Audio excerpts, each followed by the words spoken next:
Halo, selamat datang di channel kami. Di video kali ini, kita akan membahas sebuah bahasa pemrograman, yaitu bahasa pemrograman PHP. Jadi buat teman-teman yang belum tahu apa itu PHP, ya, atau kalian yang masih pemula, gitu. Jadi PHP adalah bahasa pemrograman yang digunakan untuk membangun sebuah website yang bersifat dinamis, ya teman-teman ya. Kurang lebih penjelasan singkatnya seperti itu. Nah, sebelum masuk ke pembahasan, ada beberapa aplikasi yang kita butuhkan di sini, yaitu yang pertama ada web server, teman-teman. Nah, jadi web server ini digunakan untuk menjalankan file PHP yang sudah kita buat, gitu ya. Nah, untuk aplikasinya kita menggunakan SAM, gitu ya, aplikasi XAMPP atau bacanya SAM, gitu ya. Nah, di sini kita sudah menginstalnya, kemudian kita tinggal menjalankan dengan cara klik start ya di bagian Apache-nya. Nah, kalau sudah berwarna hijau seperti ini, nah ini berarti tandanya sudah berjalan ya teman-teman ya, siap untuk menjalankan file PHP kita. Oke. Kemudian yang kedua di sini ada text editor. Nah, text editor ini digunakan untuk menuliskan kode program yang akan kita buat. Jadi kode program yang akan kita buat adalah PHP. Oke. Nah, di sini kita menggunakan Sublime Text. Mungkin teman-teman mau pakai yang lain gitu ya. Ya, nggak apa-apa. Misal Visual Studio Code gitu ya, text editornya ya, Visual Studio Code, kemudian Atom, kemudian apalagi ya, Notepad gitu ya, atau Notepad++ itu sama saja. Oke. Nah, langsung kita praktekkan ya. Oh, tapi sebelum itu ini teman-teman, kali ini pembahasan kita mengarah ke ini ya, variabel dan tipe data ya. Jadi kita dimulai dari yang dasar dulu gitu kan, karena kan kalian masih awam gitu ya, masih pemula gitu ya. Oke, langsung saja kita klik file, pilih new file, kemudian pada bagian plain text ini kita ganti ke PHP ya. Kemudian kita ketikkan PHP, kemudian tekan tab, maka otomatis ini ya muncul sintaks PHP. Oke. Nah, ini bagian atas ini adalah tag pembuka dan kemudian yang bawah ini adalah tag penutup. Nah, nanti kita menuliskan perintahnya itu di antara tag pembuka dan tag penutup gitu ya teman-teman ya. Kita simpan dulu, Ctrl S gitu ya. Nah, untuk penyimpanan file PHP itu berada di sini teman-teman. Kita masuk ke C ya. Kemudian kita pilih XAMPP, SAM, kemudian folder htdoc. Nah, kita bisa menyimpannya langsung ke dalam folder htdoc ya. Atau kita mau bikin folder baru seperti yang sudah kita buat di sini, PHP dasar ya. Folder baru ya. Nah, kita akan menyimpan file PHP-nya di dalam folder PHP dasar gitu ya. Kemudian kita kasih nama variabel gitu ya, karena kita akan membahas variabel dan tipe data. Oke. Kita klik save. Nah, sudah tersimpan. Kita klik browser kita buka browser kita. Nah, kita ketikkan localhost, kemudian nama foldernya ya. Nama foldernya tadi kan PHP dasar. Ini. Kemudian nama file PHP kita. Tadi variabel.php gitu ya. Jadi localhost, kemudian nama foldernya diikuti dengan ini ya, slash gitu ya, slash kemudian nama file PHP kita. Oke. Kita tekan enter. Nah, di sini aplikasi PHP kita sudah berjalan ya. Program PHP kita itu sudah berjalan teman-teman. Cuma ya masih kosongan. Karena di sini kita belum melakukan perintah apapun ya. Sebagai contoh kita akan menampilkan teks gitu ya. Kita pakai perintah echo. Kemudian misal hello PHP ini ya. Oke. Kalau kita balik ke browser, kita reload, nah maka muncul teks hello PHP seperti itu. Nah, tapi kita akan membahas tentang variabel dan tipe data, oke? Jadi akan saya jelaskan terlebih dahulu variabel dan tipe data. Nah, variabel ini teman-teman tempat untuk menyimpan suatu nilai gitu ya. Suatu nilai atau data. Seperti ini teman-teman. Nah, variabel adalah tempat untuk menyimpan suatu nilai atau data. Nah, nilainya ini apa gitu ya. Nah, jadi nilainya ini adalah tipe data ini teman-teman. Nah, tipe data ini bisa berupa integer gitu ya. Atau int gitu ya. Disingkat int, kemudian ada tipe data string, kemudian ada tipe data float, ada lagi boolean gitu ya, ada lagi array ya, tipe data array seperti itu. Dan kita langsung praktekkan saja. Di sini kita akan membuat variabel terlebih dahulu ya. Jadi kalau di PHP diawali dengan tanda dolar ya untuk penulisan variabel ya, kemudian diikuti dengan nama variabelnya, misal apa ya, nama gitu ya, misal nama. Nah, di sini akan saya kasih nilai string ya, tipe datanya string, teks gitu ya. Nama misal Tono, misal gini ya, sebagai contoh, titik koma, oke. Nah, jadi variabel nama ini menampung nilai yaitu Tono. Jadi nilainya tipe datanya string gitu ya. String. Seperti ini teman-teman. Nah, kalau kita ingin menampilkan di browser, kita bisa ketikkan perintah echo, kemudian nama variabelnya. Oke. Nah, kita balik lagi ke browser, kita reload. Nah, maka yang muncul Tono. Oke. Misal biar agak ini ya, saya kasih misal gini, nama saya adalah gitu ya. Nama saya adalah, kita kasih titik sebagai pemisah. Kita balik lagi ke browser. Nah, nama saya adalah Tono. Seperti ini ya teman-teman ya. Misal di sini saya ganti menjadi Andi, misal seperti ini. Nah, maka nanti variabel nama ini otomatis berubah ya. Berubah menjadi Andi. Oke. Kita reload. Nah, nama saya adalah Andi. Seperti ini ya teman-teman ya. Jadi, maksud dari PHP bersifat dinamis itu seperti ini teman-teman. Nilainya itu bisa berubah-ubah gitu ya. Nah, kemudian untuk contoh lagi ya, biar teman-teman makin paham gitu. Misal bukan kelas ya, atau apa ya, umur gitulah ya. Nah, umur si Andi ini misal 17 tahun gitu ya. Nah, kalau kita munculkan di browser, ini maka nama saya adalah Andi dan saya berumur gitu ya. Saya kasih lagi gini ya, dan berumur gitu ya, dan berumur 17 tahun seperti ini.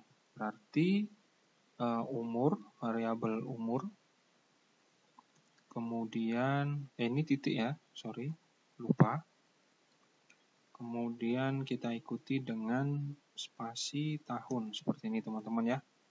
Nah, nanti yang muncul di browser adalah nama saya adalah Andi dan berumur 17 tahun. Gitu ya teman-teman ya. Oke, kita reload dulu. Nah, nama saya adalah Andi dan berumur 17 tahun. Nah, seperti itu teman-teman. Dan untuk tipe data float ini nilainya desimal teman-teman. Jadi angka yang ada koma-komanya gitu ya. Gampangannya seperti misal contoh itu 12,05 atau 1,5, 2,5. Jadi intinya yang ada koma-komanya. Jadi desimal ya. Bernilai desimal gini ya. Nah, untuk boolean, ini nilainya itu 2 teman-teman. Bisa true atau false gitu ya. Jadi bisa true, nilainya itu bisa true atau false. False gini ya. Nah, kemudian untuk tipe data array ini bukan agak ya berbeda ya, berbeda dengan tipe data lain ya, seperti integer, string, float gini ya. Ini gini aja ya, biar. Nah, seperti ini. Nah, untuk tipe data array ini agak berbeda ya. Langsung saya buatkan saja ya, contoh tipe data array. Di sini membuat variabel buah misalnya gini ya.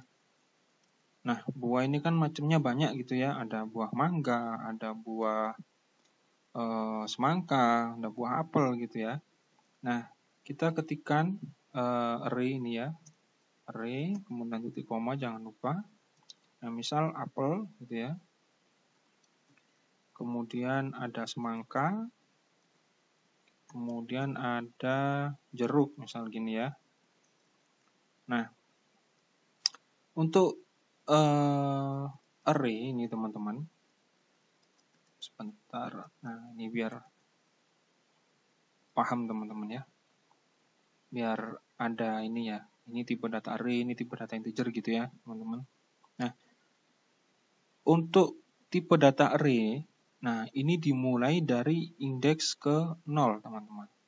Ya. Jadi si apel ini, indeks ini ada di ke 0, indeks ke 0. Apel ini berada di indeks ke 0 gitu ya.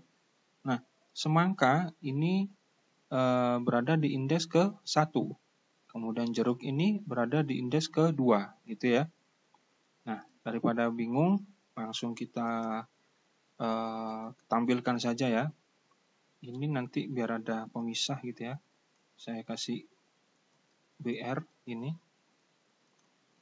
Oke. Jadi ada ganti baris ya. Kalau di HTML itu kan BR gitu ya, ganti baris gitu ya. Nah, kita ketikkan perintah printr ini ya. Jadi biar kelihatan strukturnya. Ya, buah gini, seperti ini. Nah, kita balik ke browser, kita reload. Nah, ya kan? Di sini, nah, terlihat indeksnya, ya. Indeks ke-0 itu apel, indeks ke-1 ini semangka, indeks ke-2 ini jeruk, gitu ya teman-teman ya. Jadi biar kelihatan strukturnya, kita pakai printr gitu ya. Nah, kalau kita ingin memunculkan buah apel saja, nah berarti kita pakai kurung siku kemudian diikuti dengan indeksnya, ya. Indeks keberapa yang ingin kita tampilkan, gitu ya teman-teman ya. Nah, di sini misal ingin menampilkan buah apel, oke. Jadi ini ya indeksnya, indeks ke 0. Kita balik ke browser, kita reload. Nah, maka yang muncul apel, gitu ya teman-teman ya. Atau ini printr-nya diganti echo seperti ini. Ini sama saja. Nah, tetap apel ya. Nah, misal ingin menampilkan buah jeruk gitu ya. Berarti 0, 1, 2. Ada di indeks ke-2. Oke. Kita reload. Nah, maka yang muncul buah jeruk. Oke, teman-teman. Nah, kemudian ada untuk penulisan ini ya teman-teman ya. Untuk penulisan si array ini ada yang seperti ini. Nah, ada juga yang seperti ini teman-teman. Misal saya buat variabel baru apa ya, motor misal gini ya. Nah, seperti ini. Kita pakai langsung ini ya. Kita bisa pakai langsung, bisa langsung pakai ini ya. Kurung siku ini ya. Misal Honda misal gini. Nah, kemudian Yamaha. Ya. Tuh, sorry. Kemudian apalagi? Suzuki. Seperti ini teman-teman. Nah, ini sama saja teman-teman. Ya. Ini sama saja dan indeksnya itu tetap dimulai dari indeks ke 0 gitu ya. Oke, kalau kita ganti motor ini kemudian indeks kedua. Nah, maka yang muncul nanti 0, 1, 2 Suzuki ya. Kalau kita reload, nah yang muncul Suzuki. Jadi intinya sama teman-teman, cuma penulisannya berbeda ya. Jadi teman-teman mau pakai yang mana itu terserah kalian. Oke. Kemudian apalagi ya? Semangka, jeruk, ini integer sudah kita bahas, string, float, oke. Array jadi seperti ini. Nah, ada lagi teman-teman ini ya. Mumpung ingat ya. Di dalam array itu bisa ini teman-teman, bisa bisa menyimpan tipe data array lagi. Jadi di dalam array ada array gitu ya. Nah, misal siswa gitu ya, biar gampang. Oke, kemudian pakai array seperti ini. Nah, kemudian di dalam array ini ada array lagi gitu. Misal array seperti ini. Nah, misal Nina, nama ya, pakai nama orang. Kemudian si Nina ini kelas berapa? Misal kelas 11 gitu ya. Kemudian jenis kelaminnya perempuan gitu ya. Perempuan. Oke. Nah, saya tambahkan lagi array. Nah, misal siapa? Si Andi gitu ya, biar nggak bingung-bingung. Si Andi ini juga kelas 11 gitu ya. Kemudian perempuan laki-laki dia berarti Andi laki-laki. Oke. Laki-laki seperti ini. Nah, kalau kita tampilkan di browser, saya kasih BR dulu. Kalau kita print R, biar kita tahu strukturnya, biar ini teman-teman, biar rapi gitu ya, kita pakai echo pre. Nah, apa tuh siswa ya, variabelnya siswa, oke. Kalau kita reload, nah dia rapi kan, seperti ini, dan kelihatan ya, terbaca strukturnya. Jadi indeks ke 0 itu menyimpan ini ya, array lagi gitu ya. Jadi indeks ke 0 itu menyimpan array lagi yang isinya ya ini 0, 1, 2, Nina, kelas 11, kemudian jenis kelaminnya perempuan gitu ya. Nah, indeks ke-1 ini menyimpan array juga gitu ya. Jadi Andi, kemudian kelas 11, dia jenis kelaminnya laki-laki gitu ya teman-teman ya. Nah, kalau kita munculkan pakai echo bagaimana? Nah, karena di sini sudah kita tahu gitu ya, kita sudah tahu strukturnya. Nah, misal kita mau menampilkan Nina gitu ya. Ya, jadi nanti kita echo kemudian pakai indeks ke berapa, ke 0 gitu ya. Kemudian diikuti indeks ke 0 karena yang ingin kita tampilkan adalah Nina. Nah, kalau kita ingin menampilkan Andi berarti kita echo, kemudian nama variabelnya indeks ke berapa, indeks ke 1, kemudian si Andi ini ada di indeks ke 0 gitu ya. Jadi biar nggak bingung, seperti ini teman-teman. echo, kemudian siswa, ya, variabelnya siswa. Nah, kita ingin menampilkan Nina. Nina tadi berada di indeks ke 0, ya. Indeks ke 0, kemudian dia di indeks ke 0 lagi, gitu ya. Seperti ini. Nah, kalau kita reload, maka yang muncul Nina. Nah, oke teman-teman. Paham ya? Jadi kalau kita ingin menampilkan si Andi, berarti tinggal kita ganti yang depan ya, indeks yang depan ini. Kita ganti 1. Ya, 1, kemudian Andi ini tetap di 0, di indeks ke 0. Oke. Kalau kita reload, maka Andi yang muncul. Oke. Paham ya teman-teman ya? Saya kasih seperti ini biar apa ya? Saya kasih jarak-jarak seperti ini biar teman-teman paham ya.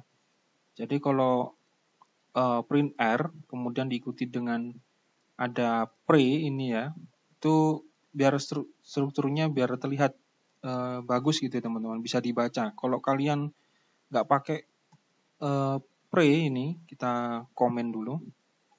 Kalau mau komen ini gini teman-teman, kita bisa langsung ketik apa ya, tekan kontrol kemudian garis miring ya, seperti ini. Nah, komen ya.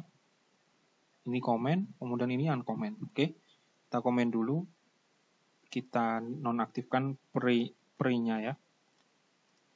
Kalau kita reload, nah seperti ini. Ini kan sulit ya untuk apa ya? Bingung teman-teman. Waduh ini gini. Nah, ini kalau datanya 2 mungkin masih terbaca. Kalau datanya banyak, wah ini teman-teman akan bingung nih, Mbak. Apa bacanya.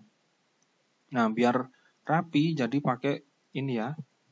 Pakai pre. Oke. Kalau ada pre-nya kan bisa rapi gini ya, bisa terbaca jelas gitu ya. Kalau tadi kan mengarah sejajar gitu ya kan susah gitu.